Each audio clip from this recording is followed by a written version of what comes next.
తాకట్లో ఉన్న మీ బంగారాన్ని విడిపించి ఆ రోజు ఆన్లైన్ రేటుకి కొంటాం. Sharma gold company.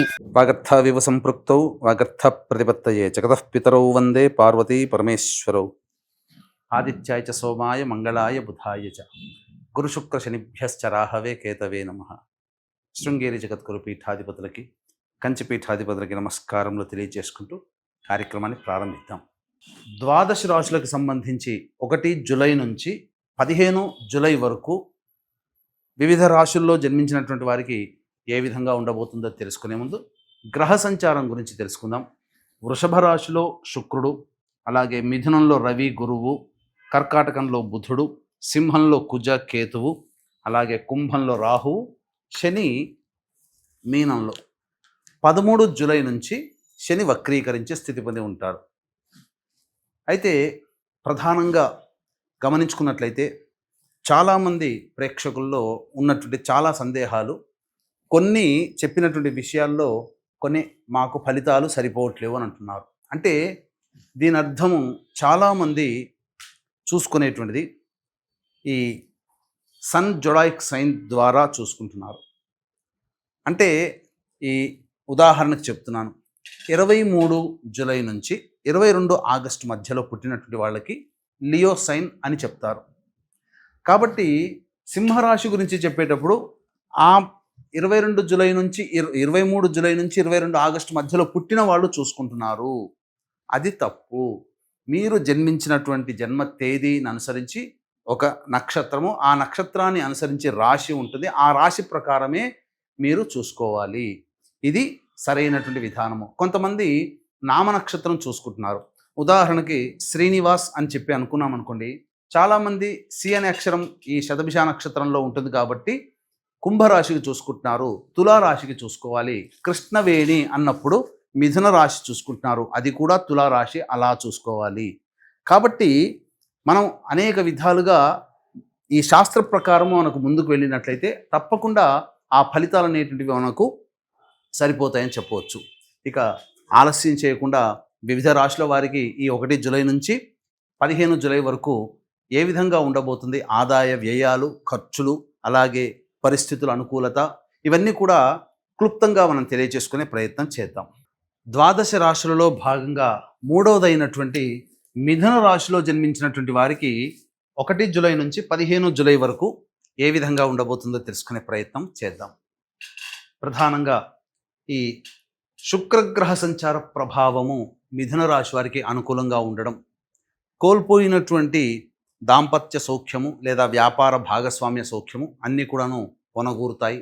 ముఖ్యంగా గృహంలో గృహోపకరణాలను కొనుగోలు చేస్తారు.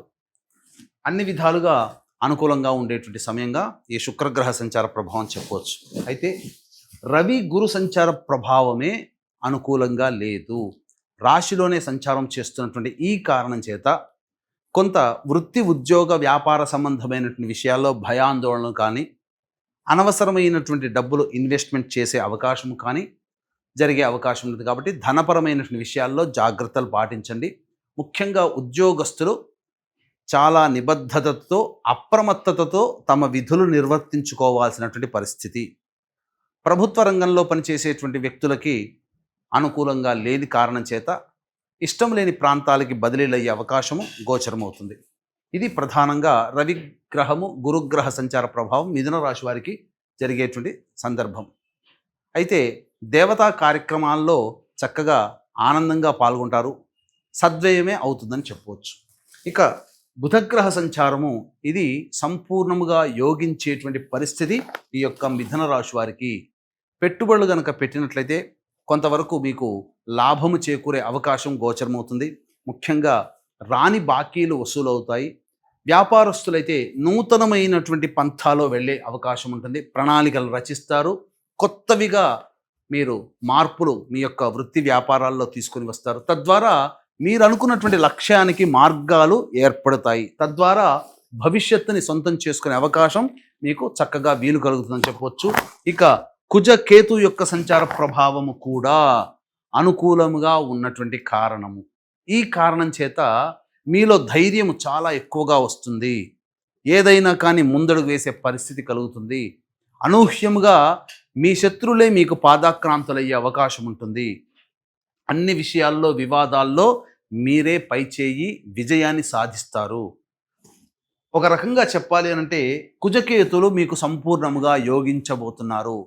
ఏ రాశి వారికైనా కొన్ని ఇబ్బందికర పరిస్థితులు ఉన్నా ఈ మిథున రాశి వారికి కుజకేతుల యొక్క సంపూర్ణ మద్దతు వల్ల అన్ని రంగాలలో ఉన్నటువంటి వాళ్ళకి మంచి పరిస్థితులు కలుగుతాయని చెప్పవచ్చు. ఇక రాహుగ్రహ సంచార ప్రభావం ప్రధానంగా ఈ వ్యాపార సంబంధమైనటువంటి విషయాల్లో పాత వాటికి సంబంధించినటువంటి విషయాలు చర్చకు వస్తాయి. అంటే పాతకి సంబంధించినగా ఇంతకుముందు సంబంధించినటువంటి ఈ యొక్క ప్రణాళికలు కావచ్చు, లేకపోతే జరిగినటువంటి సంఘటనలు కావచ్చు, వాటిని మళ్ళీ నెమరు వేసుకునే అవకాశాలు కానీ, లేకపోతే గతం తాలూకు సంబంధించినటువంటి వ్యక్తులు మళ్ళీ మీ జీవితంలో ప్రవేశించడం కానీ, లేదా ఆస్తి సంబంధమైనటువంటి విషయాల్లో మీకు ఒక నిర్ధారణకు వచ్చే అవకాశం కానీ గోచరమవుతుంది. ఇది చెప్పవచ్చు. తండ్రి గారి ఆరోగ్యం పట్ల శ్రద్ధ వహించాల్సినటువంటి పరిస్థితి. ఇక చూసుకున్నట్లయితే దశమ శని ప్రభావము, కంటక శని ప్రభావం అనేటువంటిది మిథున రాశి వారికి కొంత కాలముగా అనుకూలంగా లేదు. చేస్తున్నటువంటి వృత్తి సంబంధించినటువంటి వ్యవహారాల్లో మీకు అనుకూలంగా లేదు. కానీ 9వ తారీఖు నుంచి శని వక్రీకరించినటువంటి కారణం చేత కొంత వెసులుబాటు, మీరు చేసేటువంటి పనులలో మీకు ఆధిక్యత, ఇతరుల సహాయ సహకారాలు, ముఖ్యంగా కింది స్థాయిలో పనిచేసేటువంటి వ్యక్తుల సహాయ సహకారాలు మీకు సంపూర్ణంగా లభించడం చాలా అదృష్టమని చెప్పవచ్చు. ఏ తర్వాత చెప్పొచ్చేది ఏమిటంటే ఒక రవి గురువు యొక్క సంచార ప్రభావము అనుకూలంగా లేదు. మిగతా అన్ని గ్రహాలు కూడా మీకు సంపూర్ణముగా మద్దతు తెలుపుతున్నాయి. మీరు చేసే పనులకి అనుకూలతను కలిగిస్తాయి.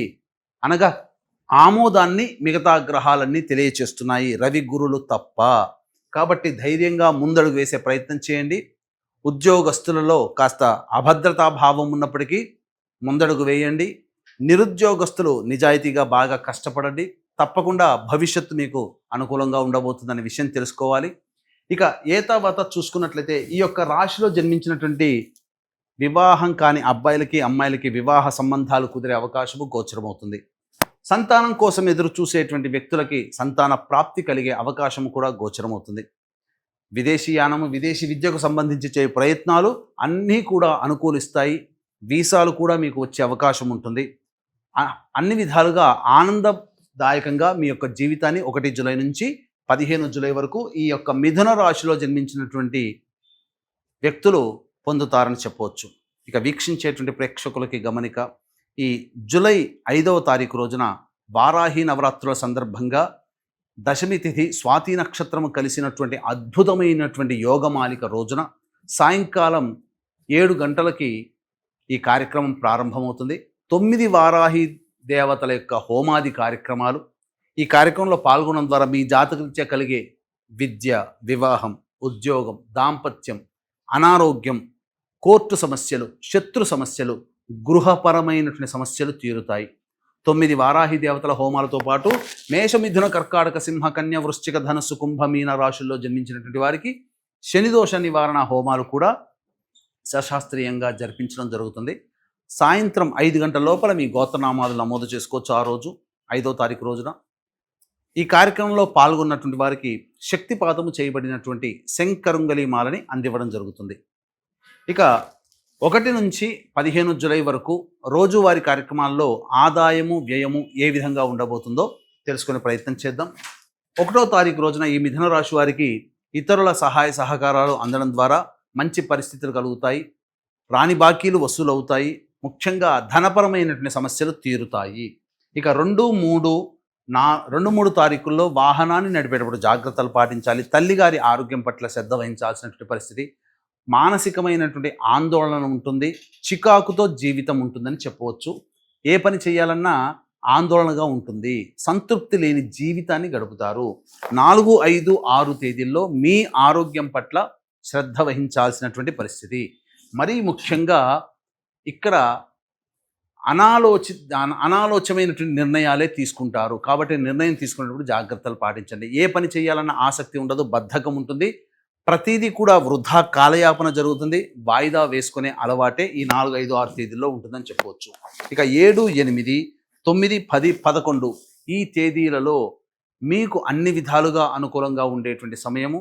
మరీ ముఖ్యంగా రాని బాకీలు వసూలవ్వడము, అంతేకాకుండా ఈ సంబంధించినటువంటి అనగా గమనించుకున్నట్లయితే ఖర్చులకి మించిన ఆదాయం లభించడం ద్వారా మీకున్నటువంటి సమస్యలన్నీ కూడా తొలగించుకుంటారు. విందులు వినోదాల్లో సంతోషంగా పాల్గొంటారు. నూతన వ్యక్తులను కూడా కలుసుకుంటారని చెప్పవచ్చు. 12, 13 తేదీల్లో మాత్రం మానసికమైనటువంటి ప్రశాంతత లోపిస్తుంది. ఏ పని చేయాలన్న ఆసక్తి ఉండదు. ఏదో ఒక విచారంగా ఉండాల్సినటువంటి పరిస్థితి, ఒక మనసు ప్రశాంతంగా ఉండదు. నిర్ణయం తీసుకోలేకపోతారు. 14, 15 తేదీల్లో సంతానం మూలకంగా ఖర్చులు, సమస్యలు, సంతానంతో విభేదాలు పెరిగే అవకాశం గోచరమవుతుంది. కాబట్టి జాగ్రత్తలు పాటించండి. సంతానంతో లౌక్యంగా వ్యవహరించండి. పాత సంబంధించినటువంటి విషయాలలో మళ్ళీ మీరు చర్చకు వస్తాయి. గతించినటువంటి విషయాల్ని మళ్ళీ ఒకసారి గుర్తు తెచ్చుకొని దానికి సంబంధించినటువంటి ప్రణాళికలు రూపొందించుకుంటారు. లేదా జరిగినటువంటి విషయాలు మళ్ళీ ముందుకు సాగడానికి ప్రణాళికలు రూపొందించుకుంటారు. అలాగే ఆస్తి సంబంధమైనటువంటి విషయాల్లో మీరు ముందడుగు వేస్తారని చెప్పవచ్చు. ఏతావాత చెప్పొచ్చేది ఏమిటంటే, మిశ్రమం కంటే అధికమైనటువంటి శుభ ఫలితాలు ఈ మిథున రాశిలో జన్మించినటువంటి వారికి గోచరమవుతుంది. కాబట్టి ఆనందంగా ఉంటారు. సమస్యలు సాధారణంగా వచ్చేటువంటి సమస్యలు ఏవైతే ఉంటాయో ప్రతిరోజు కూడాను ప్రదోషకాల సమయంలో వీలు కుదిరినప్పుడల్లా 1 నుంచి 15వ తారీఖు లోపల ఎప్పుడు కుదిరినా శివాలయ సందర్శనం, అర్చన కార్యక్రమం అనేటువంటిది చేసినట్లయితే చాలా సమస్యలు తగ్గుముఖం పడతాయి. ఇప్పుడు చెప్పినటువంటి సమస్యల కంటే ఇంకా ఎక్కువగా మీరు సమస్యలు ఎదుర్కొంటున్నట్లయితే దగ్గరలోని మంచి ఉపాసనా పరులైనటువంటి జ్యోతిష్యులను సంప్రదించి వారి సలహాల సూచనలు కనుక పాటిస్తే మరింత మెరుగైనటువంటి పరిస్థితిలో ఉంటారని తెలియజేస్తూ సర్వం శ్రీ ఉమామహేశ్వర పరబ్రహ్మార్పణమస్తు.